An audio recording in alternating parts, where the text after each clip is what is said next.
Hello student, मेरा नाम अब्दुल रहमान है। मेरे चैनल कम्पीट विद मैथ पर आपका स्वागत है। हम लोग जो हैं आज परिमेय 6.3 का अध्ययन करेंगे। प्लीज़ उसका कथन पढ़ें। यदि दो त्रिभुजों में संगत कोण बराबर हो तो उनकी संगत भुजाएं एक ही अनुपात में होती हैं और इसलिए ये त्रिभुज समरूप होते हैं।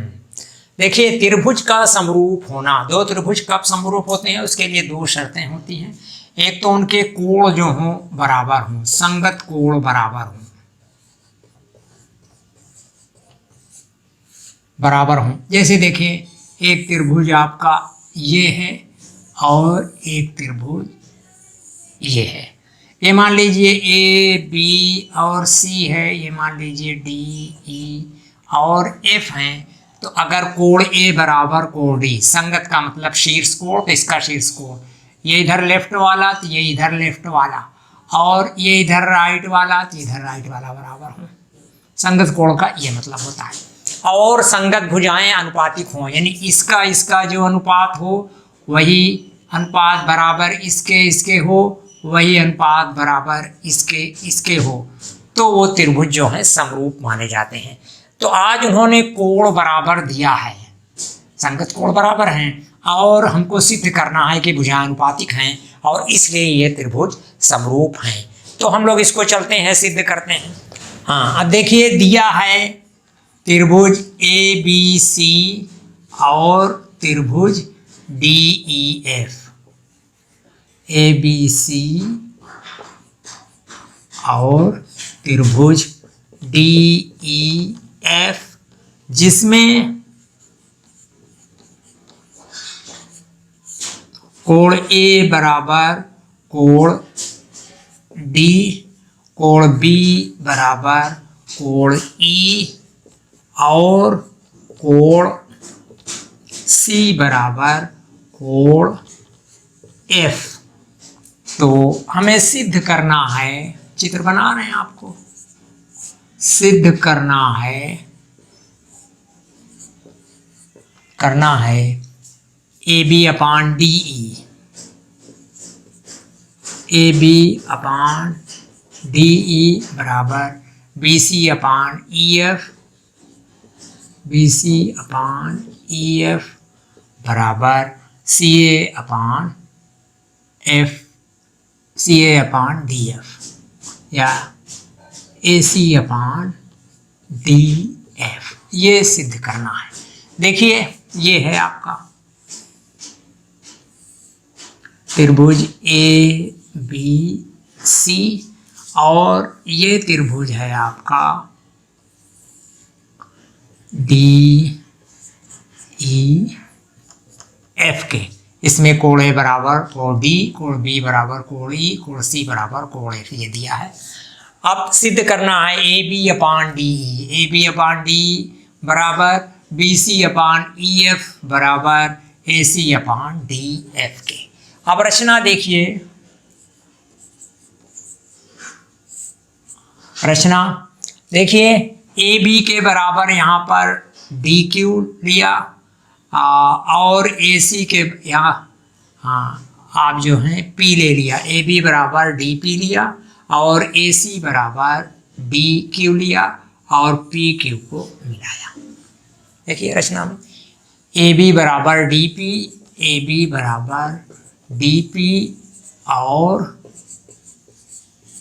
ए सी बराबर डी क्यू।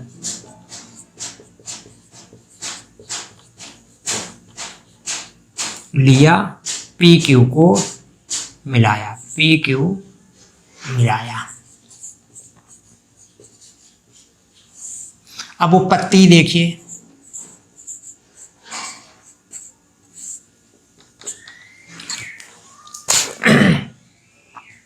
ए बी बराबर डी पी। रचना से उत्पत्ति देखें, दोनों त्रिभुज ए बी सी, त्रिभुज ए बी सी और त्रिभुज डी पी क्यू में, डी पी क्यू में ए बी बराबर डी पी। रचना से भाई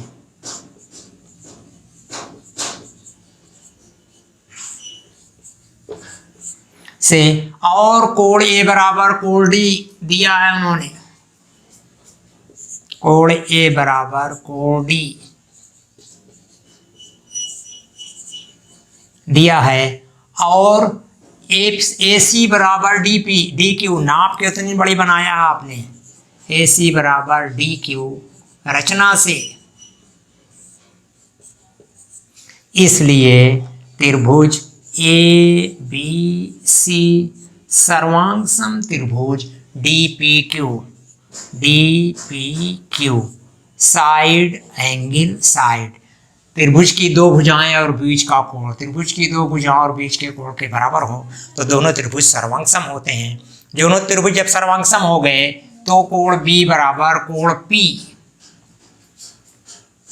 सर्वांगसम त्रिभुजों में संगत भुजाएं और संगत कोण आपस में बराबर होते हैं। कोण बी बराबर कोण पी के और बराबर कोण ई के। ध्यान दें, कोण बी बराबर कोण ई, ये तो दिया ही है उन्होंने, ये देखिए कोण बी बराबर कोण ई और कोण बी बराबर कोण पी हो गया, तो ये तीनों आपस में बराबर हो गए। अब देखें कोण पी बराबर कोण ई है तो ये संगत कोण है, इसलिए पी क्यू समांतर ई एफ, इसलिए पी क्यू समांतर ई एफ।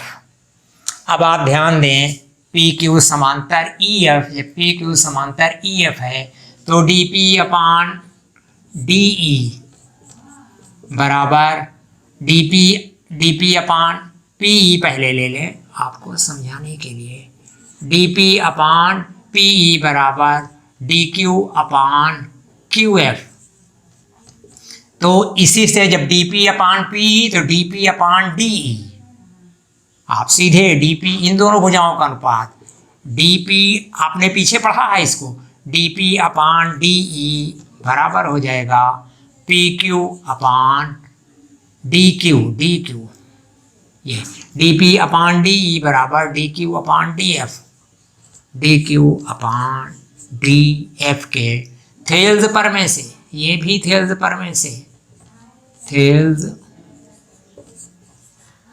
पर में से, और ये भी वही है, थेल्स पर में से ये भी होता है। अब देखें डी पी बराबर है ए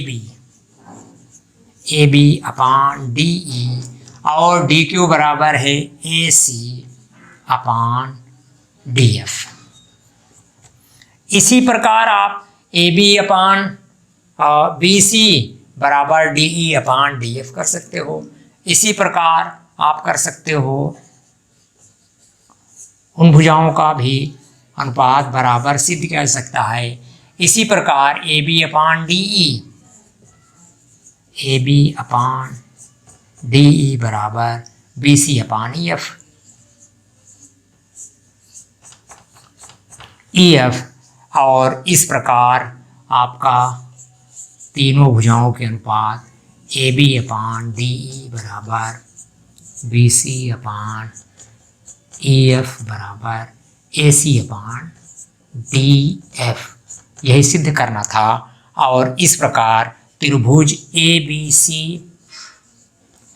सी समरूप, इस चिन्ह को हम समरूप पढ़ते हैं, जैसे इस चिन्ह को आप सर्वांगसम पढ़ते हो, इस चिन्ह को समरूप पढ़ते हो। त्रिभुज ए बी सी समरूप त्रिभुज डी ई एफ, और इसको कोण समरूपता, ए एंगल समरूपता कहा जाता है।